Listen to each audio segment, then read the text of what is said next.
English News. I'm Emily. I'm Charles. Here's a look at the world's news. Emily, are you happy? Yes, I am. Why? Do you know which country is the happiest country in the world? I have no idea. Tell me about it. According to a new analysis of data provided by the Gallup World Poll, Denmark ranks the world's happiest country. Researchers at the Gallup World Poll surveyed 136,000 people in 155 countries between 2005 and 2009. The study shows that the 5 happiest countries in the world are Denmark, Finland, Norway, Sweden, and the Netherlands, most of which are the Scandinavian countries. Guess what? The richest nation on the earth. The United States ranks number 14, and Taiwan ranks number 70.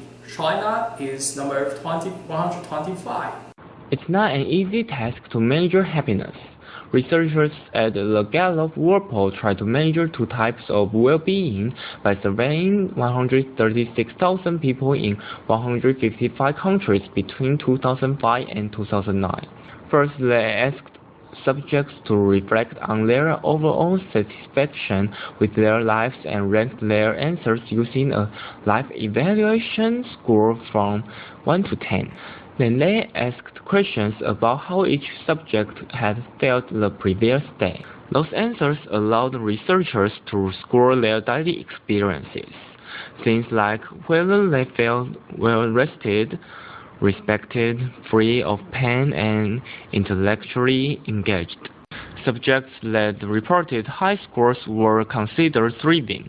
The percentage of thriving individuals in each country determined the rankings. The study finds that there is an association between life satisfaction and income. People of the countries with high gross domestic products are more likely to feel happy.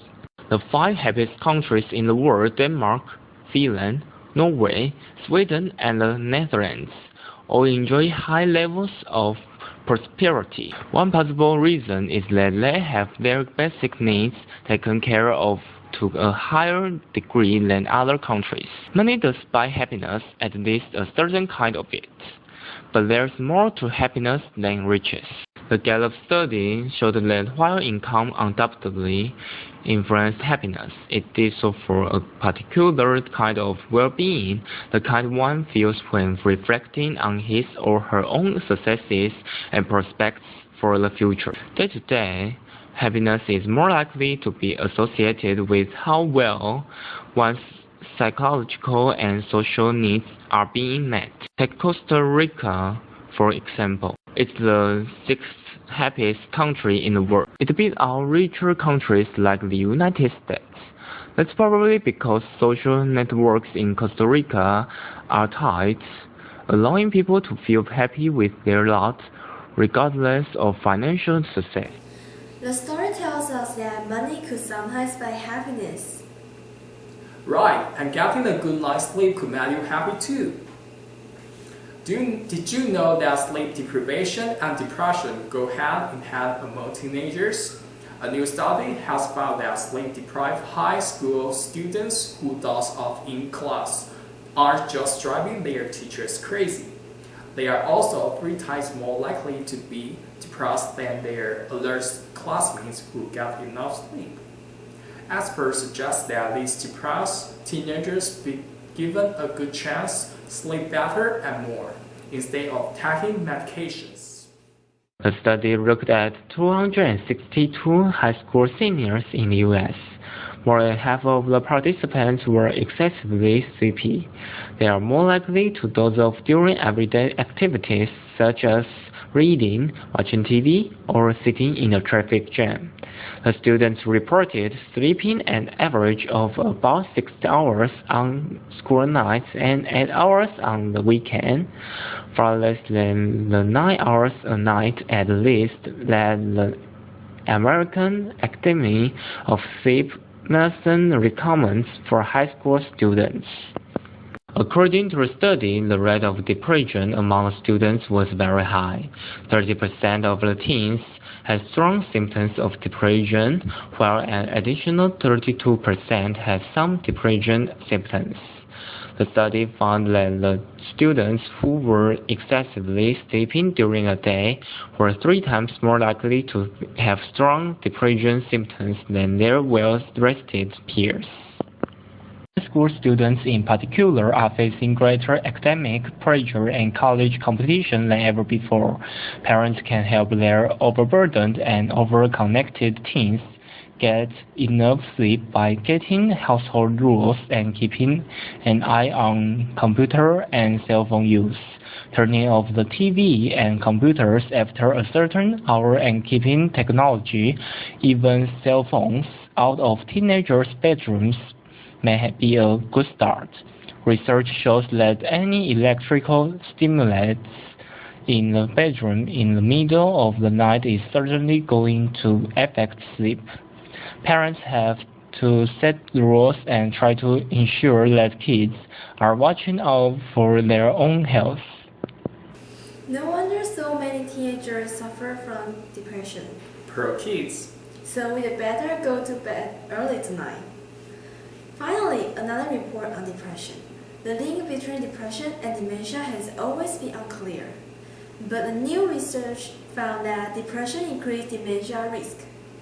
According to a new study published in the journal Neurology, those who were depressed will, for example, almost double their risk for dementia and also increase their risk for Alzheimer's disease. To stay out of dementia, people with depression should be treated earlier. A report in the journal Neurology supports the theory that depression increases dementia risk. The study looked at nearly 1,000 people for up to 17 years. Participants came from the Framingham Heart Study, a large study that has been going on since 1948 to look at heart disease risk factors in Framingham, Massachusetts. The average age of people that the study looked at was 79 years old. The study did not figure out if depression causes dementia or if something else is involved.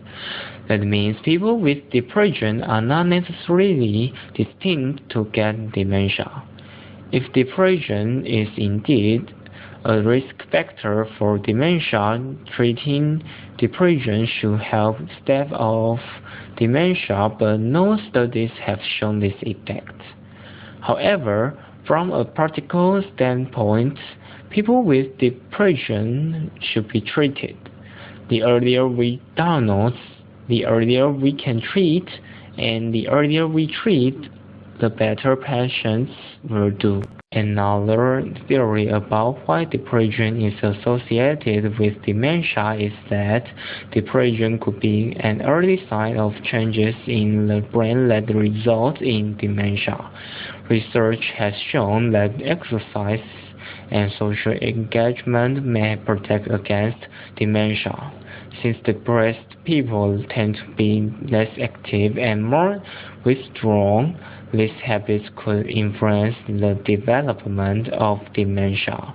To stave off dementia, experts suggest other lifestyle changes, such as eating foods rich in omega-3 fatty acids, controlling cholesterol, abstaining from smoking, and for diabetics, controlling blood sugar.